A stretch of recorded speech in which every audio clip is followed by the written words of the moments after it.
ओम श्री सद्गुरुदेवाय नमः। श्री सद्गुरुदेवाय नमः। श्री सद्गुरुदेवाय नमः।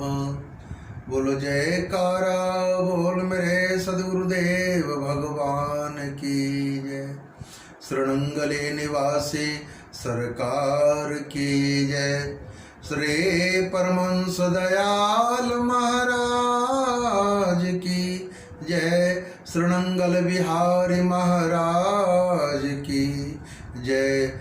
श्री परम गुरुदेव महाराज की जय। श्री राधा रमन भगवान की जय।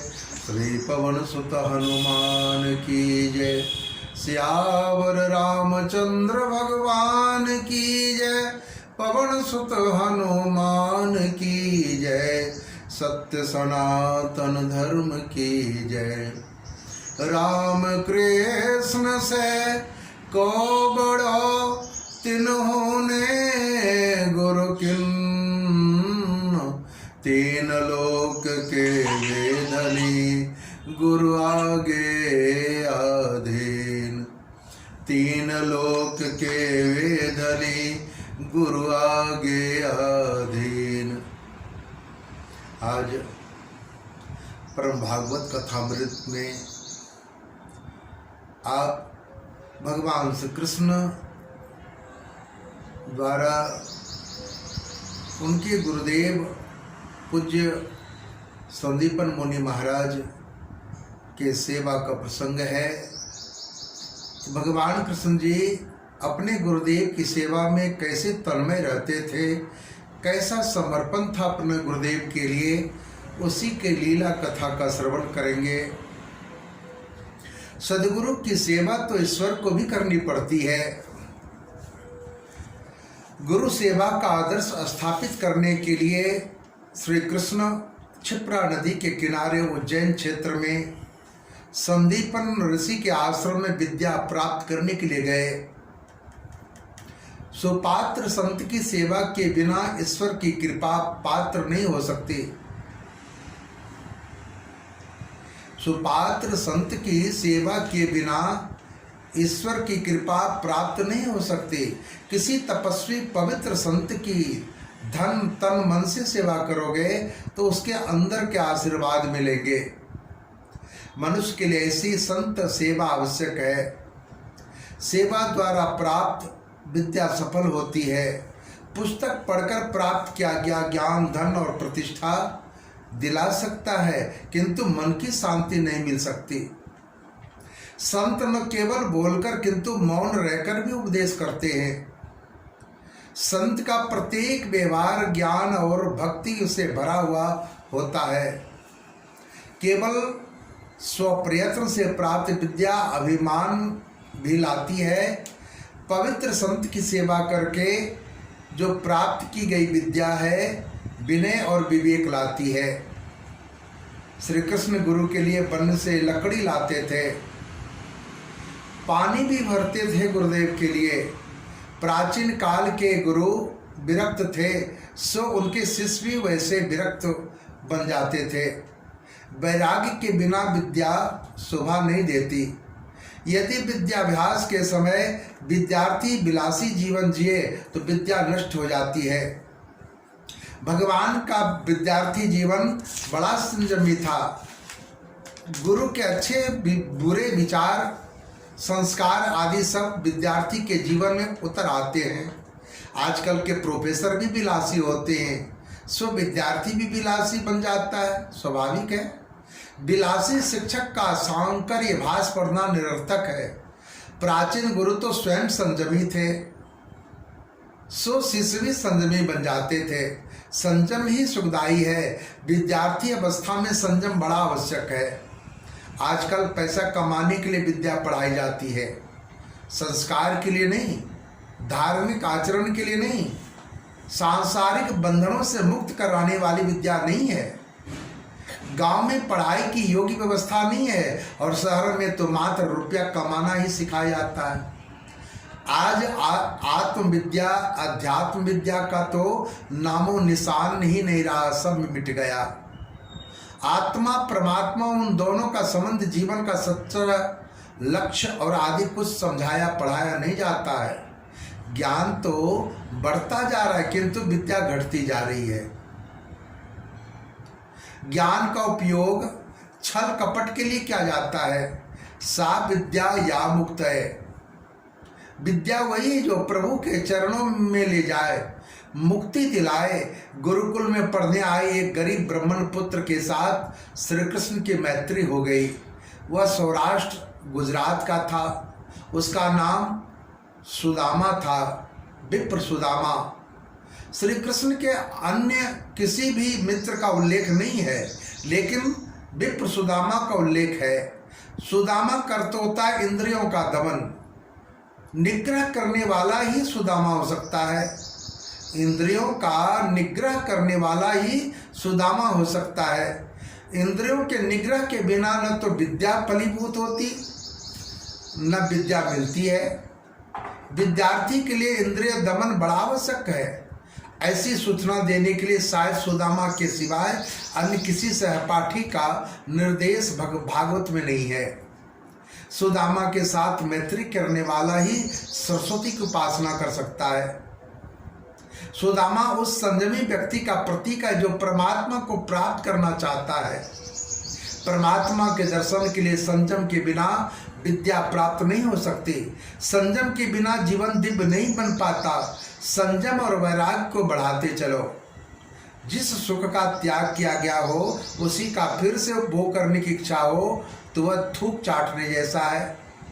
त्याग किए हुए विषय की इच्छा कभी न जगे। शास्त्र और ईश्वर और जीव और पशु के लिए नहीं, मनुष्य के लिए है। सुदामा के साथ मैत्री करोगे तो द्वारकानाथ कृष्ण मिलेंगे। सुदामा सर्वोत्तम संयम का साक्षात रूप है। मन को अंकुश रखो। जो आत्म स्वरूप का संदीपन करा दे, आत्म तत्व का जो संदीपन करा दे, वही संदीपनी है, वही सदगुरु है। सदगुरु बाहर से कुछ नहीं ला देता, जो तेरे भीतर है उसी को जागृत कर देता है। ज्ञान मार्ग तो प्राप्ति ही प्राप्ति कराता है। श्री कृष्ण को पृथ्वी पर गुरु की क्या आवश्यकता रहती है। भगवान ने सुदामा संयम के साथ मैत्री करके सदाचार पूर्ण जीवन जिया। आज का विद्यार्थी भी यदि सुदामा से मैत्री करके विद्याभ्यास करे तो उसकी विद्या सफल हो सकती है, किंतु वह बात आज कहाँ है। संसार में रहकर ब्रह्मचर्य का पालन करना बड़ा दुष्कर है। सात्विक वातावरण हृदय में सुधारता है और दूषित वातावरण हृदय को बिगाड़ता है। स्वयं ईश्वर होकर भी कन्हैया ने गुरु सेवा करके जगत के सामने एक आदर्श स्थापित किया है। पिता पुत्र के वंश को बिंदु वंश और गुरु शिष्य के वंश को नाद वंश कहते हैं। नाद वंश और बिंदु वंश की अपेक्षा श्रेष्ठ है। विद्याभ्यास की समाप्ति हुई तो कन्हैया ने गुरु दक्षिणा देने की इच्छा प्रकट की। सदगुरु संदीपन मुनि ने कहा, क्षिप्रा नदी के किनारे बसे मेरे आश्रम के फल और जल की कुछ कमी नहीं है, लेकिन दूसरी किसी वस्तु की मुझे आवश्यकता भी नहीं है।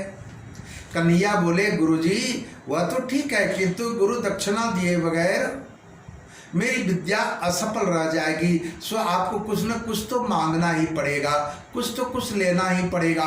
तो श्री संदीपन मुनि बोले, यदि कोई सुपात्र विद्यार्थी मिल जाए तो कुछ भी पाने की आशा न करके विद्याभ्यास विद्या दान करके विद्या वंश बढ़ाते रहना।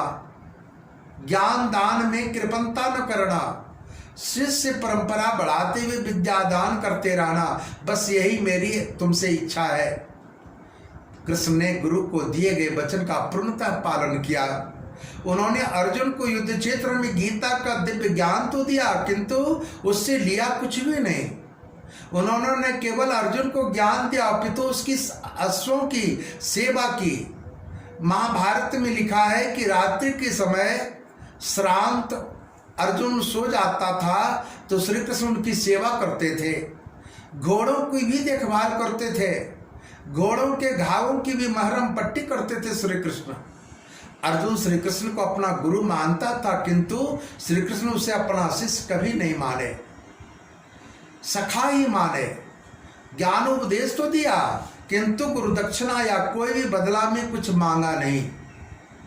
गुरु निरपेक्ष होना चाहिए और शिष्य निष्काम, तभी विद्या फलती है। आजकल तो छोटे बड़े सभी लोग दो दो हाथ से सब कुछ बटोरना चाहते हैं। गुरुजी भी शिष्यों का धन को बटोरते हैं, उन्हें ज्ञान देना तो दूर रहा, उनके धन के प्रति आकर्षण गुरुजी का रहता है। आज के कलयुग में लोग चाहते हैं कि किसी संत महात्मा के आशीर्वाद से संपत्ति और संतति मिल जाए तो कितना अच्छा हो, किंतु सच्चा संत जो होता है वह कभी सांसारिक झंझट में फंसने का आशीर्वाद नहीं देता।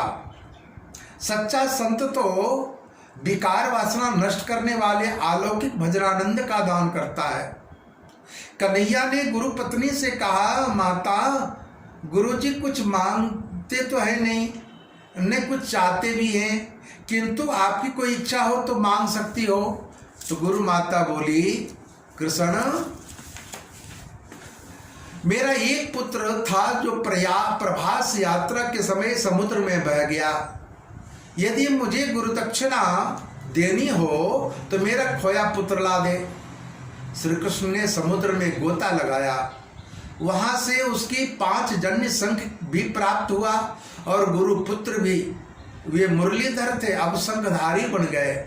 पुत्र मिलने से गुरु दंपति प्रसन्न हो गए और उन्होंने आशीर्वाद दिया कि बेटा कृष्ण, तेरे मुख में सरस्वती का और चरणों में लक्ष्मी का वास होगा, तेरी कीर्ति विश्वव्यापी हो जाएगी, मेरा विद्या के वंश को बढ़ाते रहना। गुरु माता ने आशीर्वाद दिया।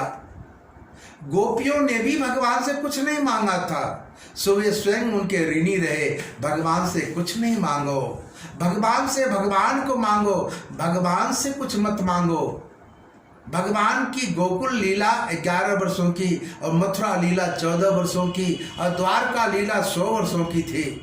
वे पृथ्वी पर 125 वर्ष तक सशरीर रहे।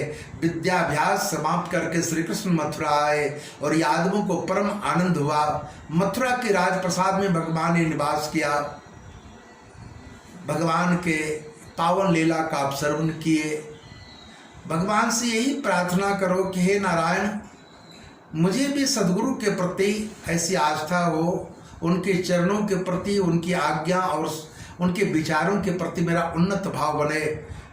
बस श्री राधे राधे राधे बोल जयकारा बोल मेरे सदगुरुदेव भगवान की जय।